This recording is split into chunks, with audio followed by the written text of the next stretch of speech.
Hey everybody, I'm Tom Vasel and welcome to Look Back. This is a show where I talk about reviews that I did 1, 5, 10, and 20 years ago. I tell you what I think about the games now, if I think about them at all. So let's get going all the way back to the year 2004. In this year, I reviewed The Kids of Catan.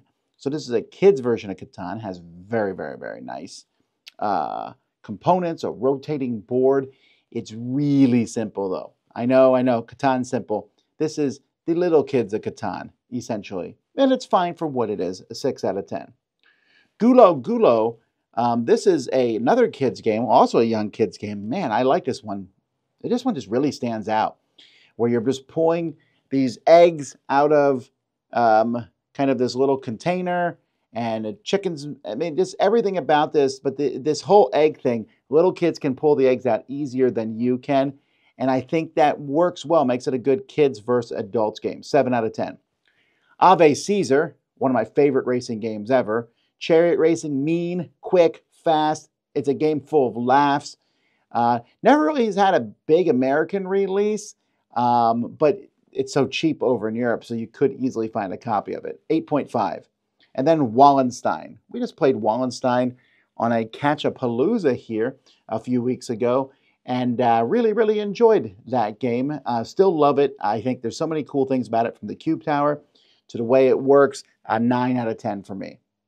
10 years ago, I reviewed Galactic Strike Force. I forgot about this game. So this is a space version of Sentinels of the Multiverse. That's exactly what it is. And it is brutally hard. It's one of the hardest cooperative games I've ever played. I thought it was okay when I played it. I wished it was better. And as I look back at it, I've never gone back to it. Don't have any desire. So 5 out of 10.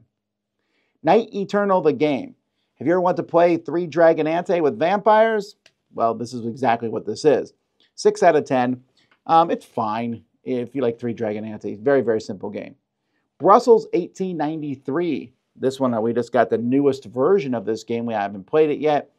Doesn't look particularly interesting, but a decent, good Euro-style game, 7 out of 10. Happy Birthday, which was the sequel to Crappy Birthday. That's not a joke. In Crappy Birthday, you gave out gifts to people, and you were trying to pick the best of worst gifts. Here, you're trying to pick the best of best gifts. You can actually mix the games if you want to. It's a very simple, fun party game, 7.5. And Fairy Tale, one of the first, if not the first, drafting games where you take cards in your hand and you keep one and pass them along. That's the whole game. There's a lot of these games now. Sushi Go is probably the easiest. I don't know that people are playing Fairy Tales much anymore, but I still thought there was a lot of cool things about it. 8 out of 10. 5 years ago, I reviewed The Treasure of Isla Tortuga. This is a game from DMZ about pushing your luck. It's okay, 6 out of 10. Hawaii.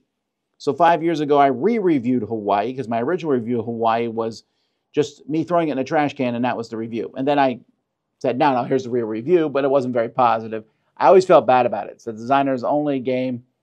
It was a joke, but it was a joke I don't think that landed particularly well. So I went back and re-reviewed it. I also showed a process of how I reviewed games, but with Hawaii in it. But it still isn't great for me. It still is just a very generic Euro-style game, 6 out of 10. Trellis. I reviewed this from Breaking Games, some about flowers, connecting paths. Nice little game, abstract, 7 out of 10. Concordia Venus 5 years ago. This is a standalone game in the Concordia universe. Well, Concordia is our universe.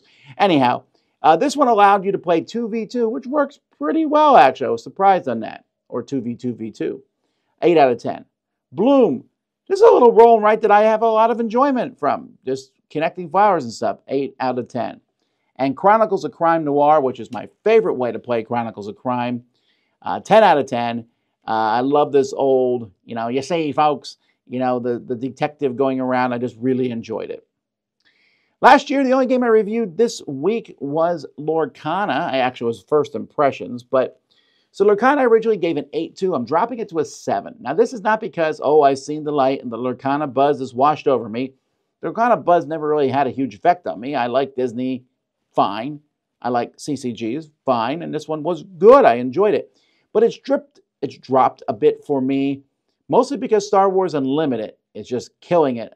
And when I play Star Wars Unlimited, drawing 2 cards and using one as a resource is so much better than Lorcana, where most games I'm top decking. Now, I know, I've mentioned this to many Lorcana players, and they've told me in set 3 or whatever, it gets much better, and there's all kinds of things that make Lorcana better. And I'll try Lorcana with some new sets in the future, and we'll see where we're at.